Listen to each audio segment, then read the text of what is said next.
بسم اللہ الرحمن الرحیم۔ مجھے ایک بات بتاؤ، جب فلم یہ جو اداکارہ اور یہ جو فلمی ایکٹر اور اداکارائیں ہوتی ہیں نا، ان کا یہ ہوتا ہے کہ ہم ایک انٹرٹین کر رہے ہیں لوگوں کو، لوگ ایکچولی تھکے ہوئے ہوتے ہیں، ڈپریشن میں جا رہے ہیں، تو ہم ایک فلمی کہانی ڈیزائن کر کے لوگ خوش ہو جاتے ہیں اور یہ تھوڑا سا تفریح ہو جاتی ہے، فیملی کے ساتھ دیکھ لیتے ہیں، سینما گھر چلے جاتے ہیں۔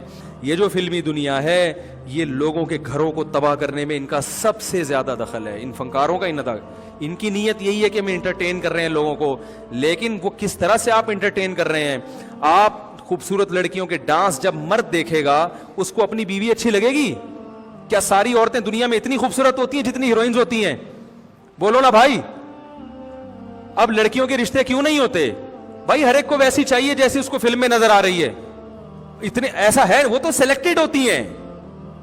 لیکن صبح اللہ نے ہمیں کیا حکم دیا؟ نامحرم عورت کو دیکھنے نظر پڑے، برا خیال آئے تو نظر کو جھکا لو، وہ تمہاری نہیں ہے، تمہاری صرف تمہاری بیوی ہے۔ یہی کہا نا، پوری توجہ کس کی طرف فوکس کرو؟ بیوی کی طرف۔ یہ کسی کے باپ، کسی کی بیٹی ہے، کسی کی بہن ہے، اس کو عزت کے ساتھ گھر میں رکھو، پوری محبتیں اس کے لیے خاص کر دو۔ لیکن اب لوگوں کو وہ بولو بھائی اچھی نہیں لگ رہی، وہ تو سسرال کے ڈر سے رکھی ہوئی ہے اس کو گھر میں لا کے، تو وہ بے حیائی اور پھر ایسے ایسے سین جو فلموں میں ہوتے ہیں، سبھی کو پتا ہے کیا ہوتا ہے فلموں کے اندر، ان سے شہوتیں بھڑکتی ہیں، زنا کے راستے کھلتے ہیں۔ جب نوجوان یہ چیزیں دیکھے گا تو وہ جائے گا طوائف خانوں کی طرف، وہ جائے گا پھر حرام خواہشات کو پورا کرنے کی طرف، اور جب طوائف خانوں کے دروازے کھلیں گے تو نکاح کے دروازے بند ہو جائیں گے، فیملی سسٹم کیا ہوگا؟ کمزور ہوگا۔ اور یہ جو ریپ ہو رہے ہیں لڑکیوں کے، بچوں کے، یہ اسی وجہ سے تو ہو رہے ہیں، پہلے کیوں نہیں ہوتے تھے؟ یہ انڈیا میں یہ سب سے زیادہ، بہت زیادہ، میں یہ نہیں کہہ رہا سب سے زیادہ، انڈیا میں جبری زنا کا ریشو بہت زیادہ ہے، اور اس کی بڑی وجہ یہ فلمیں ہیں۔ آپ کو یاد ہوگا کراچی میں ایک سینما سے کچھ لوگ فحش فلم دیکھ کے نکلے تھے، مولانا اسم شعوری صاحب نے اس پر مضمون لکھا تھا۔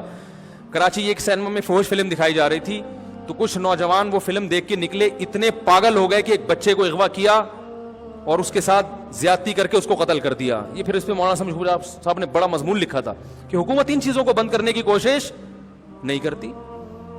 تو یہ جو بے حیائی پھیل رہی ہے، انجام کے لحاظ سے کیا ہے؟ یہ برباد کر رہی ہے ہمارے معاشرے کو۔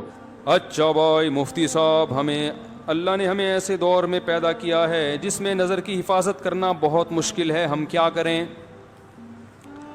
دیکھو، اگر مشکل کام ہوتا تو آپ نظر جھکانا چاہتے تو کوئی بیرونی طاقت آپ کو یوں منہ کرتی، دھڑام سے اوپر کرتی، اور آپ کہتے ہیں میں یوں منہ نیچے کر رہا ہوں مگر ہو نہیں رہا، میری کمر اکڑ گئی ہے۔